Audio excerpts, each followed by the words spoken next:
So with the Rengar ban here from TPA, if they don't ban Lee Sin, it could be the first pick coming in from inSec over here simply to avoid wins actually playing it. And it might be a bait from TPA to say, okay, you first pick the Lee Sin, we maybe get something like a Ryze, we can maybe get a Zilean pick, we can also ban the Zilean so we don't pick it. Tristana could be an option for bebe, has been one of his big champions in the GPL as well. I feel like Royal Club is really looking to get Aurelia for Cola. Like, the fact that they're blue side, basically Alistar and Maokai are almost always red side bans, but they just don't play it in the top lane, so their ban base is really messy here. I mean, I've seen them play Maokai once. That was against EDG in the regionals final, where they actually first picked it. If they go Ryze here, Lee Sin would fall into the hands of TPA. And that's usually not good. That's usually not good in the slightest. Quite a bit being left up here, and it is going to be locked in. Do they take away? What else do they get? Wins is actually going to be looking at Kha'Zix right now, the Trist. What an interesting champion. What the? So you don't take your best jungler so far in the tournament. Instead, you give it to inSec, who's actually been performing pretty well on Lee Sin. Not to his Rengar level, but still. And the Ryze pickup for Cola in the top lane. I mean, we've seen him 2 games in a row now underperforming lane. Still, clearly, Royal Club, they trust in his ability to use this Ryze to carry. And also, they don't want to play against it. Apparently, Win's not feeling that it needs the Lee. inSec grabs it. The Nami as well. So Janna's left up for the Trist combination coming into this one. Really? I'm at a loss from GPA not taking Lee Sin right here. They can get Janna easily. Yeah. Right. I kind of expect it. It would be a great pick against Lee Sin as well. It's probably not going to happen. Exactly. What is I mean, the Janna pick here for TPA, if they do lock it in, would be great against Lee Sin because you can interrupt him. You have both your Monsoon, you have your Hurricane. So if he tries to go in and actually, funny enough, inSec you and kick you into his own team, you can interrupt it easily as Janna here. So, one thing though, is the Nami is a good pick against the Janna. They were watching the games earlier today. Of course. Okay. World Clippers TSM. I can see the Thresh here, but Janna makes more sense. You have Janna Tristana. It's been probably the strongest 2v2 lane we have seen. All right, back on track. So far. Back on track. We got the Janna pick here against Lee Sin. So maybe TPA's plan was actually to bait out their Lee Sin from inSec and then have the Janna as the kind of the counter pick to it. At the same time, you have Tristana as well, who should be able to handle herself. And as long as she doesn't get kicked instantly by inSec, you have to jump. You have your ulti as well to shoot him away from you. Therefore, you have a very strong bottom lane now, which they are going to need against Uzi and Zero. I can't see Uzi not picking up the Lucian here. We've heard Doublelift saying a little bit. That's going to go back and forth, maybe in the favor of Tristana on it, but we'll see what Uzi puts up on the table. Back and forth between his Vayne. He's played some Caitlyn. Played quite a bit. Probably going to lock in that Lucian. It's like he's taking a flower, and every time he's pulling off a petal for the Lucian of the Vayne pick. As soon as he runs out of petals, he's going to have to pick one of them. Quickly, this top lane. We actually saw the matchup yesterday, Freddy against Cola, where Cola was playing the Ryze and Freddy was playing Dr. Mundo, and he managed to beat him in lane one-on-one, but it was, a big part was the fact that Cola used his teleport twice.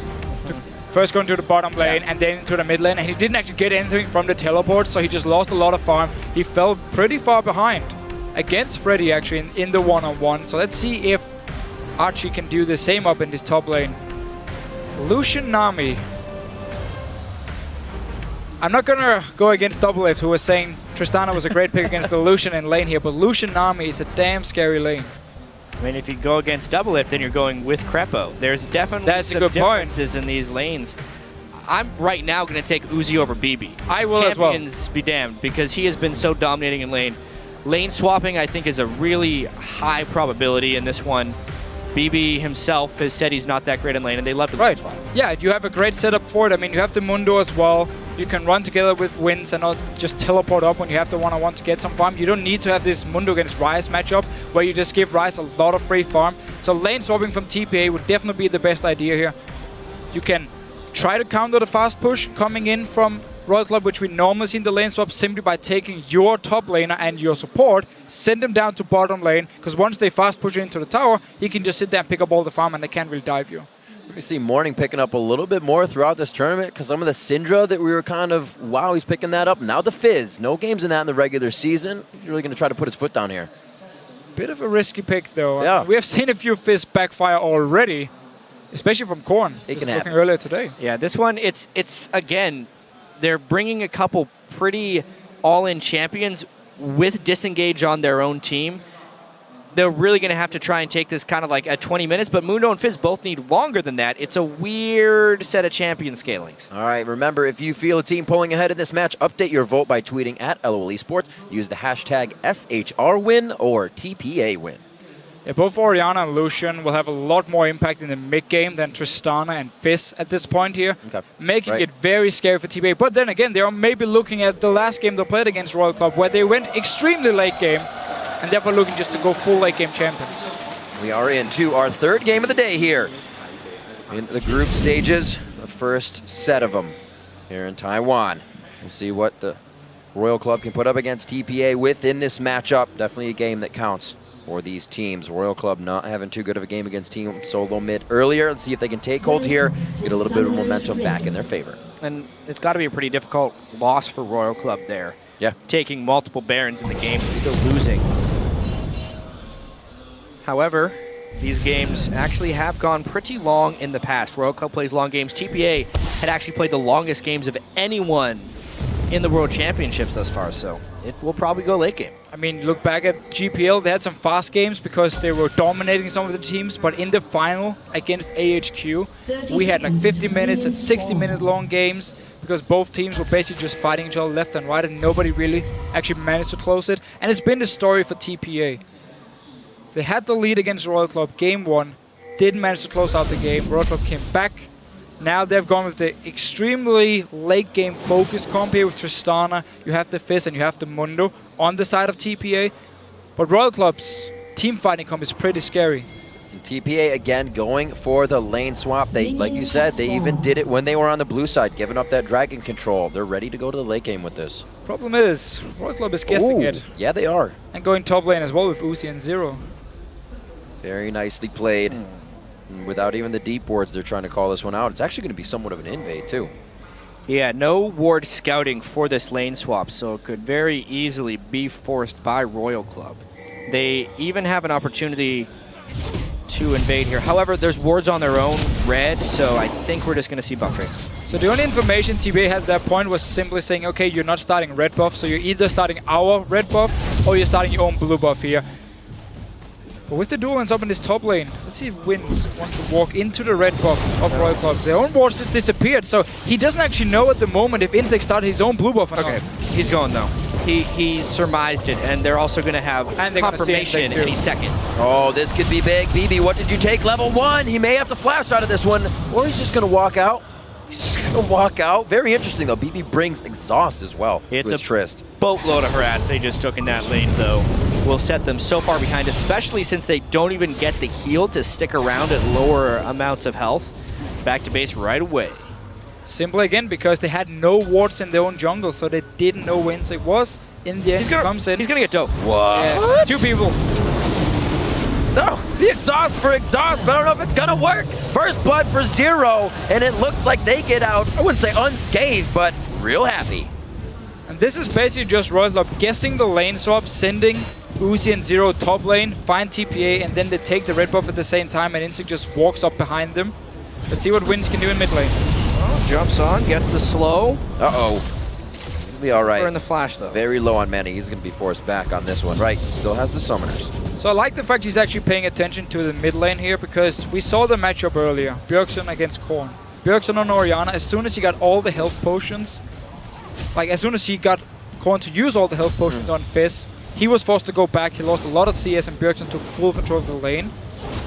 The fact that Wins comes in here now forces Korn back to base, buys time now for morning where he doesn't have to use any sustain to actually stay in lane, get some more farm, and get towards his level 6. It's a critical juncture in the game, and morning's going to need to get pretty strong, considering that Uzi may have a pretty free lane up in the top lane to get really, really far. Morning, it's his time to shine on this assassin.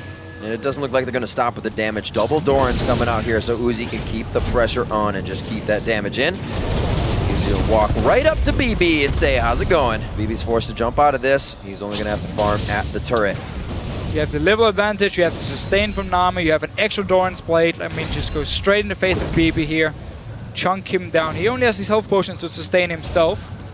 And TPA at this point, they might have to swap down to bottom lane with their dual lane because they can stand here 2v2. I'm honestly very surprised they even came back to this lane. Oh, double bubble from the brush, and it could spell trouble. Another kill coming in for Uzi on the last shot. BB sticking around. Zero taking a shot. He is going to, walk it in. Double kill coming in for Uzi. That's going to be transferred back over. A nice little shutdown coming in for wins. Oh, even so, that is a whole bunch of damage, but where did the second kill come from? Uzi. The tower, I'm pretty sure, actually killed Zero just before here, but they saw Winds come up to top lane, and they're like, okay, we can't escape, and let's just go for the dive, at least from Uzi's point of view. Hey, that actually works out. As far as the counter game, surprised me, actually. I missed the kill, but we're going to get one more look here. They get the double bubble, obviously. Nice shot right off the bat. And then here, I think Zero, he's tanking church shots. Walks in first. Just flashes too late.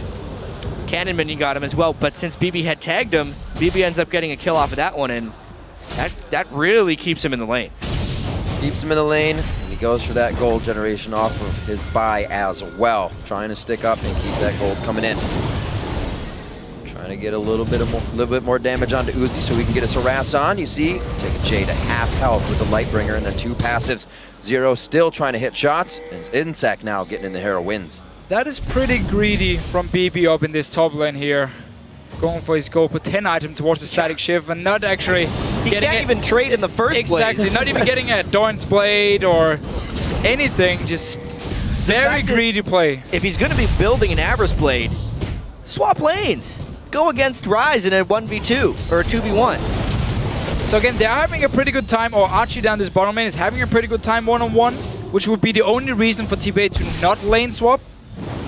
But your Tristana, who needs to get to the late game, who is really weak in the mid game compared to a Lucian, is having big trouble. Yeah, definitely going to have to question double lift on this on the desk when we go back to the analysts. Matchup isn't working for Trist this time. We'll see what BB had in mind with that exhaust play. Maybe it'll come in big later when he's bigger and trying to make plays. Shields on the turret is pretty much all Jay has to deliver right now as BB tries to soak up CS 38 to 23 in that lane. And like we said, Uzi is on his favorite. He's on Lucian. He's already 2-1-1 with the pickaxe in lane.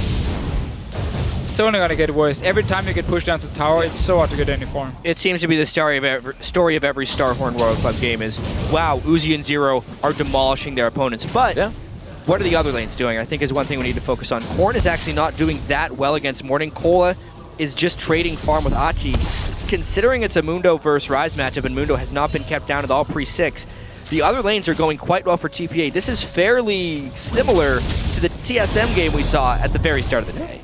And it was kind of the question actually coming into the whole tournament. How good are the solo laners from Royal Club? Because Korn has definitely been stepping up his game and been getting better and better. But Cola down his bottom lane, I mean, when he's facing people like Going from OMG, he's always been in trouble and been actually losing the lane matchups. And this time around, it's just all focused around this bottom lane from Royal Club being probably the best in China in the laning phase. And then, of course, inSec making the big plays from the jungle. And then the solo laners just kind of had to survive lane, focus on farming, and just join in for the team fights. Speaking of surviving. Wins not level 6 yet. Tries to get in from the outside. Gets a little bit of a jump, but no upgrade on anything for him. And they don't come up with enough damage. Everything was used on that one by Morning. And look here again, top lane. BB was forced back to base. He's now going to return to the top lane, which means Royal Club can just run straight down to Dragon with Uzi, with Zero, because BB is stuck in this top lane trying to catch up now and just sit and farm. I mean, he can't even freeze the lane because he has his E actually, so he's going to kill the minions. So he's going to push the wave. Royal Club can take Dragon and just send Cola up to top lane to pick up all the farm later on. It's already been a pretty big advantage created just by that duo. And it's going to get greater if they can get this Dragon. BB's just trying to farm as best he can. Finally getting a few CS. He was so destroyed. Far more destroyed, actually, than Turtle had done. Uzi himself backing to buy his own Avarice Blade to keep money coming in on that side, piecing that in. Doesn't want anything to go to the wayside. Looks like Royal Club is putting their foot down now. It's going to be objective time, or at least clearing the wards. Again, just go straight to Dragon. You know their enemy AD carries in top lane. He can't join in, so you're going to be 5 members. Cola right now is going to teleport to the top lane, pick up all their lovely farm, and Royal Club at the moment just fully controlling this bottom lane. It's just textbook right here from Royal Club. How to use one lane that is ridiculously strong and create advantages throughout the map. Yeah, and it all started with the fact inSec could walk into the jungle level 1, take the red buff. TPA had no wards on it, and had no wards on the blue buff either, so they didn't know if he started actually on the blue buff or on the red buff. And then he just walked up behind, forced a flash from Jay. bebe got pretty low. Yeah. They had to go back to base, and from there on and out, they were just too far behind. And you know, Jet, you mentioned the other lanes, they are quite, trying to make a play here. Quite even, but this could teeter it. Those other lanes are quite even, barring that Dragon Gold that just came into Super, or I said it, there it is, Starhorn Royal Club. But they can still keep it going. The bottom lane is pretty hot right now, so I don't blame you. Uzi is now again in the 2v2.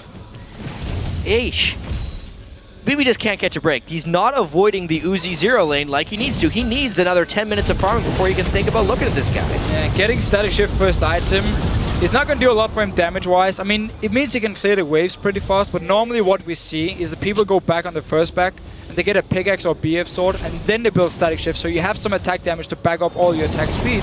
Now he's just going to have a lot of wave clear. inSec down his bottom lane, so even when his bottom lane is winning, he still wants to come in and help. Uzi pulling in the fight perfectly for inSec there.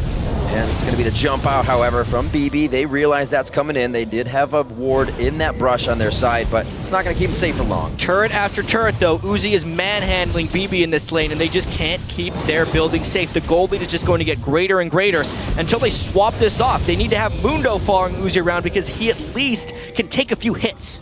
Imp did come around to Uzi and let him know was the #1. That top player in the AD carry position, and right now he's showing why. inSec's going to come down and give a little bit more help here. Doesn't look like they could get much out of it, but the pressure is still keeping TPA on their heels. Can they actually get a kill here? Morning does have ulti. I want to go for him, but he has flash. He has a pink ward he can jump to as well. See just how ahead Royal Club is, even out of position. TPA catches them. They can't really make a play on it. They need to get back to lane, get these pushed. Wins trying to clean up the mid lane right now. He's getting a paycheck out of this one instead of the lane tax, and Morning's going to say, I want those. So I did like the idea from TPA here, because you can't just sit and just let this bottom lane happen, because you're going to lose your tower now. You're going to fall even further behind in gold. So what Morning tried to do was just as soon as he saw someone overextending, he moved instantly. If he can try and get a kill on this Fizz here, we know how strong Fizz is in the late game. But he needs to get the kills, because otherwise his team is going to take too long to get him there. He's got to land those sharks as well. Fizz is having a hard time today. Any Fizz. It really is. And there's a tower going down in this bottom lane. inSec just been staying bottom lane just to secure the tower as fast as possible. You can go mid lane now. Fizz has no safe wave clear. The only way he can clear the wave is by jumping in on his E. And then you're gonna die instantly after here. So they can just rotate Uzi and Zero to this mid lane and start pushing it in on the tower. Win stays, even after Chum the Water misses. You can kind of see that Fizz play from Morning is not something he's comfortable with right now. This blue is going to be taken out by Royal Club. That one actually, I believe, went over to Uzi, so he can continue this fight on. Didn't get Ardent Blaze on that, but he is able to push them out. He says, thank you very much. A little baby leap over the wall by Wins. He's just had such a limited impact here on Kha'Zix. I'm still going back to Champ Select and wondering why he would not pick Lee Sin. Yeah. Especially when they're against inSec. It's just a total missed opportunity. Obviously, the Trist as well has been demolished, and this is turret number 3 that Uzi and Zero are going to be taking. Great pressure from Royal Club across the board. Playful and Trickster in and out, just for Morning to give a bit of harass, but not even deterring Royal Club. They stay for a bit more farm. And because Royal Club is just taking all of these towers down, I mean, they're sitting on a lot of gold already. I mean, once they go back, Rod of Age is going to be completed for Ryze, of course. Athene's going to be completed for Korn. He might just wait till he can actually afford a large Rod as well.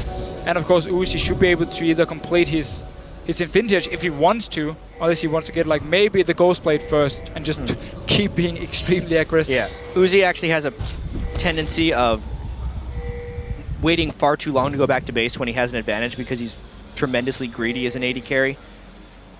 However, I'm honestly a little upset with TPA. I think they could have done so much better this game in almost every facet.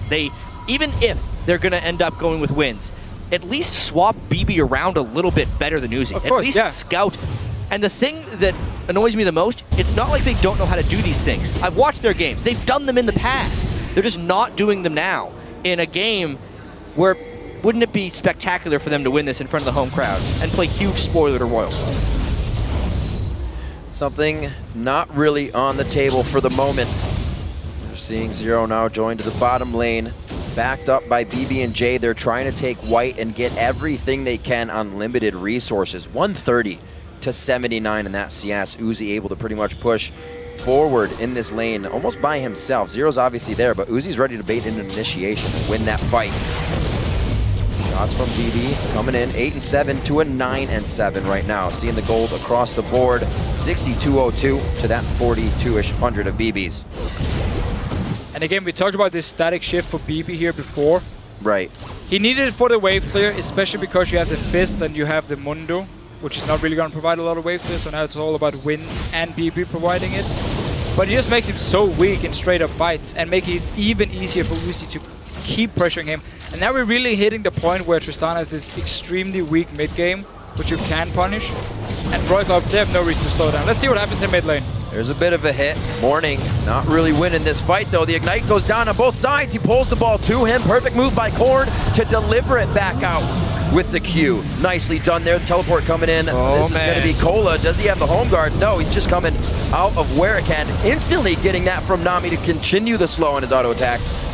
Looks like they're going to continue onto this turret now as well. Beautiful play by Royal Club to press an advantage. Just so much pressure across the board. Orianna has already killed Fizz. They got enough harass down. There's that Lee Sin. Getting the jump in, not able to apply the insect. Enough to get the kick back, but they're going to get the turret, and they are happy with that. Yeah, but his name alone forced the jump immediately from BB. So like, true. I'm getting out of here right away because I don't want to die. I think TPA kind of mind gamed themselves in this one. Last time in the picks and bans, last time they played, they banned. Oh dear, Wins could be going down. The bubble just misses there. Cola's going to pursue. I don't think Morning should help onto this one, and he is forced to flash out. Aggressive play. Honestly, TPA they were greedy in the jam select. They're saying, okay, let's pick this like full late game focus. We have the Kha'Zix as well, which is going to outscale like a Lee Sin in team fights. So we're just gonna pick this late game and just hope we can survive, or believe we can survive the laning phase, the early game. But if you don't do anything to even try and save your Tristana, who needs to get to the late game, sacrifice your Mundo. I mean, send him against Uzi, let him get a few hits in the face. Then you're never gonna hit your late game point, unless Royal Club decides to dance around Baron now for the next 10-15 minutes, 20 minutes we could say as well. I don't think it's going to happen. I feel like Morning felt he was going to be playing Orianna this game. Last time these two teams played, they banned Fizz against Korn, but left it up this time. Korn didn't have a very good Fizz game earlier, so he didn't want that back. Old reliable Orianna. Yep. It always, all things lead to Orianna, it seems like, at Worlds. Ever since Season 2. Yeah. Trying to put up numbers on the side of TPA right now. They are down in CS in multiple lanes. Achie really the only one, and Wins, who's been keeping himself in the jungle, is keeping that up. He's got to be putting pressure on the map though. We see Royal Club in every lane now, keeping the pressure on. They're basically just waiting now for the second item being completed on every single carry, and that's why they've just been kind of slowing down just for the last few minutes, because they want to have the death cap completed on Korn, you want to have your static shift completed on Uzi. So we haven't seen them go like full aggressive for the last few minutes. They can still do it if they want to. They've also taken so much so fast. I mean, 4 turrets, 18 minutes in. There's no dragon currently on the board. And honestly, TPA has just been conceding rather than contesting. So there's not much for Royal to take at the moment. We do see every single member from TPA buying some wards because they know we have to ward up our jungle. If we want to have any chance of catching anyone from Royal Club out of position, we have to have full wards in the jungle. Maybe Morning can pick up a kill. They also need to be in the lane ready to defend. And we talk about the lack of wave clear unless it's BB or Wins being there. Even Wins alone won't do enough. BB was running from bottom lane. Easy switch from Royal Club into mid lane to take it. Bully, bully, bully. That is what Royal Club is up to right now. inSec, very nicely done. Didn't safeguard with Chum the Waters on, but he actually may be able to keep himself alive. Good focus though from Achie and Morning, but it's only focused for so long because of the power right now coming out of Royal Club. Drops both Achie and Morning right quick. 2-for-1 is not all that bad for TPA, but it does expose this mid turret a little bit. Ryze wasn't even there, I'm pretty sure. Yeah, no, he wasn't even there. He doesn't have teleport. He's gonna run down John in here. Rottler wants to just try and push in. Only have 1 minion left, which won't survive. Well, they still got Ryze or Uzi to take a few hits. They really want this turret. Janna's shield, though, is going to slow him down. Poor Royal. There is teleport for Achie here, so TPA might want to try and chase this one. They have the Kha'Zix for the slow. They are trying. But there's no ward actually behind. There was a ward here. Rottler just passed it, and There is definitely Achie warding, wasn't but ready. at the in time. moment, with no Mundo ultimate, I feel like he would have just been teleporting in It's more just to his demise. It's more the fact you kind of have to try. I mean, you're 10,000 gold behind at 20 minutes. If you can get the chase, maybe a kill, go for it. So bebe wasn't here either. It was just a bit of a mess in a fight here. Morning landed enough damage, but honestly, Uzi is just in the thick of things, not even really taking damage. It was what we just talked about, how TPA ward up your own jungle, have Morning sit there and hope he can take out a target. But the guy only has a Lich Bane. You're not exactly gonna burst down anyone. Maybe a turret.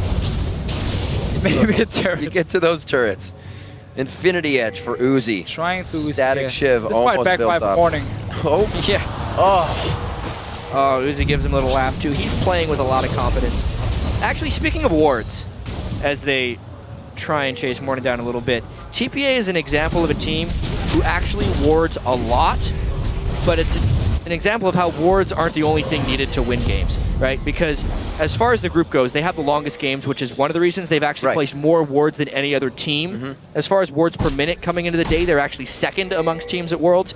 But the way they ward, they have some defensive wards, they overward defensive spots, they don't necessarily move their wards properly, and they're not really using their wards to take advantages, which is one of the big reasons. You can ward up, but if you're just going to let the other team walk through your wards and do whatever you want to them, they're worthless. Exactly, and the last point is exactly why they didn't manage to beat Royal Club first time around, because they had a lot of wards down, just never managed to place it properly, never got any advantage from the wards, and ended up going full late game. And Royal Club, they're not going to do the same here.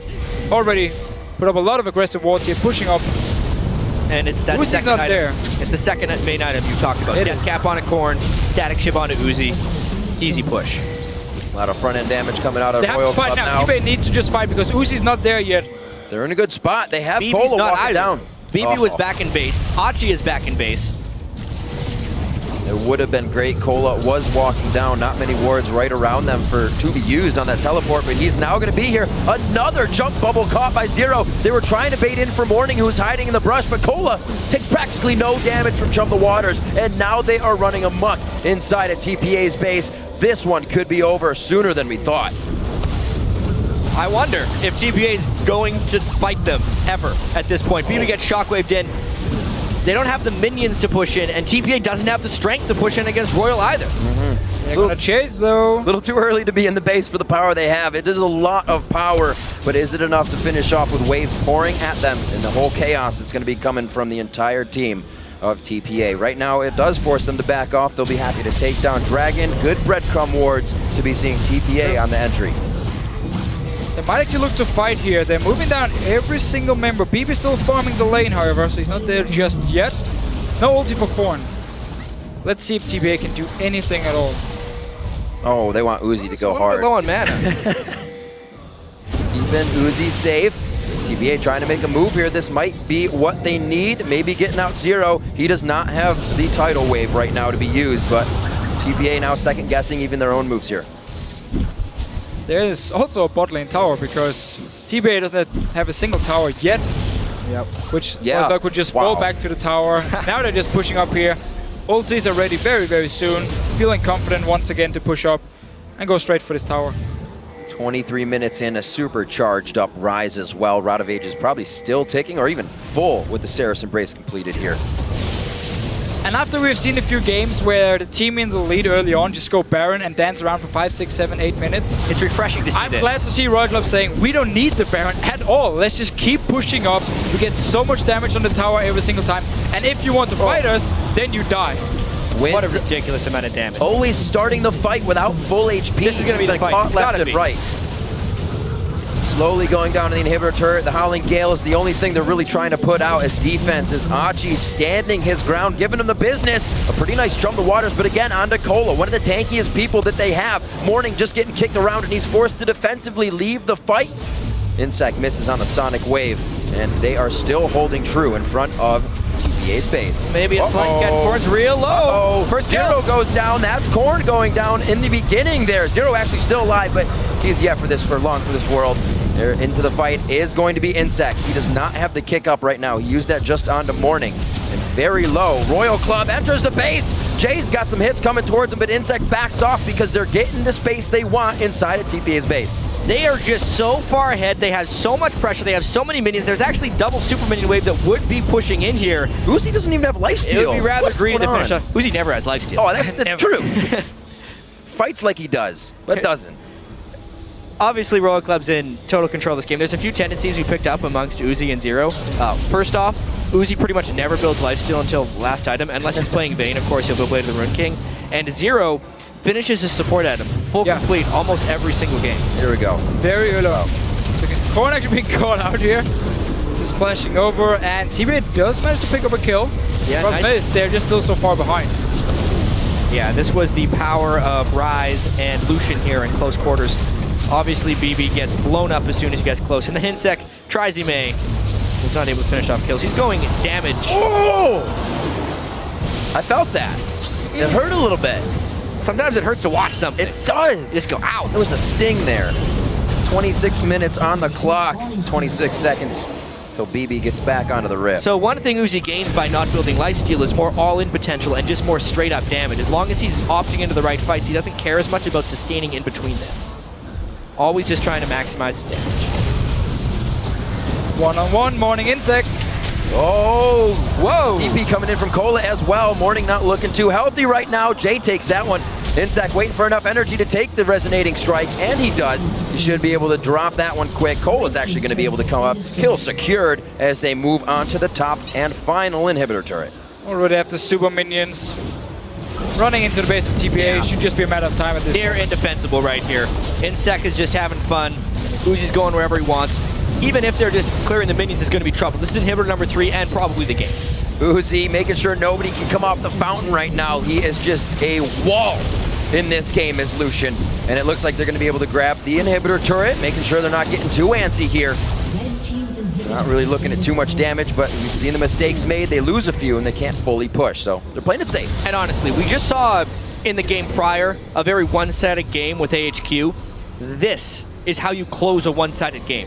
Royal Club has forced TPA into either giving up all their objectives or taking fights that would just make the game end faster. And in doing so, they're creating a very quick and decisive win. 9 turrets, tons of buildings, huge gold lead. Uzi just went back to base with 4,000 gold, as we saw. They're playing quite well. And it all started just like from level 1. Again, the red buff for inSec, walk up top lane, 2v2, Royal Club looking so strong. They win it, inSec comes in with the first gank. And every single move TPA made from there on and out was just the wrong one. Like, it made it so easy for Royal Club to just keep pressuring the advantage. Level 1 in a game really twisted by a odd champion select coming in for TPA. See what they can continue to do with this composition. Royal Club looking to put the final touches on a possibly sub 30-minute game. Get Baron, go mid for the 3rd inhibitor, use the super minions, and win the game. Easily picked up on that. 3 of 3 dragons, 1 of 1 barons. The next dragon's just going to be hanging out by himself because I don't think it's going to be necessary. TPA sets up for one final fight as Royal Club, the train, starts coming down the tracks once again. We just need to see red part and blue part and TPA and just try and take the fight here. That's the Mundo going down first in the blink of an eye. Not what should be happening. It's going to be the Nexus turrets. It will be sub 30 minutes. Uzi able to take the full combo coming in from Morning, and he stays alive. Onto the Nexus turrets.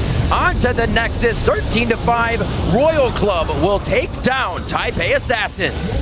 Royal Club doing a good job to come back from their defeat earlier to TSM.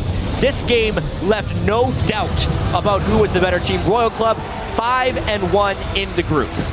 Just wow. That is what that game is. And you're right, 5-1, now their record as they have played out their matches here in the group stages. So it's basically all about TSM now. If they do manage to beat SK Gaming, we're going to have the tiebreaker for first place. And as the analyst desk was talking about, either you get first place and you dodge around Samsung White, or you end it at the quarterfinals. But you should never say never. There is still room. There's still room. You have to play the games for a reason. Exactly. I mean, while Samsung White would be the favorites, you can still beat them. I mean, they're not unbeatable. We'll get to see what EDG can do next game. They play AHQ. We'll see what kind of power Samsung White's going to be going up against. And I'm going to say EDG is going to need to get that game powerful because they will need all the momentum in the world to shut down White. They're basically going to have to show as well that they don't have to fall behind or have a slow early game in every single game. Because against a team like Samsung White, as we saw, game 1 of the entire tournament, Samsung White got a big lead early on against EDG. Yeah. That can happen again unless they step up the laning phase. But they're always this very, very slow team, so it's very hard for them to suddenly fix it. You're absolutely right there. I mean, this one, while there were definite misplays and errors by TPA, as far as the play from Royal Club, it was near flawless, right? Like, there was the overdive, you could say, by Uzi, but he still picked up a double kill and used that advantage to just press bebe harder and harder and harder. And the way they fast push turrets, it's definitely something they do better than any team we've seen here, is going to be something that other teams have to prepare for. Yeah, it's cool to see how they use inSec as a guy who just, instead of ganking, he just runs straight into the lane, push it up because you already have the pressure, take down the tower, go to the next tower, do the same. If he lands the Q onto a member under the tower, he's going to go instantly and kick you back. And TPA tried to get out of that duo lane. They tried to go top, they tried to swap, and it was Uzi that found them standing at their turret. He literally walked up to that top turret and said, ping, ping, guess what? We got our duo lane. So they tried level 1, and then once they had the 2v2 and were losing the lane, they did absolutely nothing to try and actually get out of it. There was no ganks from wins, they were too far behind, didn't try and swap down to bottom lane either. Well, another